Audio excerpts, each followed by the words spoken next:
কতবার ধরে আপনাকে বলেছি যে আমাদের ফ্যামিলির ব্যাপারে কোনো কথা বলবেন না, আপনি বুঝতে পারেন না? আপনার গায়ে কিসের চামড়া? আমাদের ফ্যামিলির থেকে দূরে থাকুন। রীতিমতো সবাই চমকে যায় ঈশার এই কাণ্ড দেখে। শিখা বলে, এমা ঈশা দিদি, তুমি রাস্তায় এসব ভিক্ষে করে বেড়াও বুঝি? ঈশা তখন বলে, এটা কি ধরনের মজা হচ্ছে আমার সঙ্গে? আমি এসব করিনি। অভি ভাবে, কি হচ্ছে এসব বাড়িতে? দিদি তো এমন কাজ করবে না। তাহলে কে বানালো এই ভিডিও?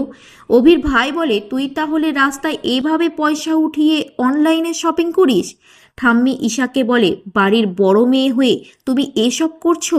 টাকার যখন এতই দরকার আমাকে বললেই পারতে, আমি দিয়ে দিতাম। ঈশা বলে, না ঠাম্মি, এটা একটা নকল ভিডিও, এআই দিয়ে বানানো হয়েছে। এখন এসব অনায়াসে করা যায়, এআই এর সাহায্যে সব কিছু করা যায়। ঝুমকি বলে, এ কি? এবার ছুটিকে নিয়ে যদি প্রশ্ন ওঠে তাহলে তো আমি কেস খেয়ে যাব। ছুটি তখন এসে বলে, আমার সাথেও ঠিক এমনটা হয়েছে, আমাকে তোমরা কেউ বিশ্বাস করনি।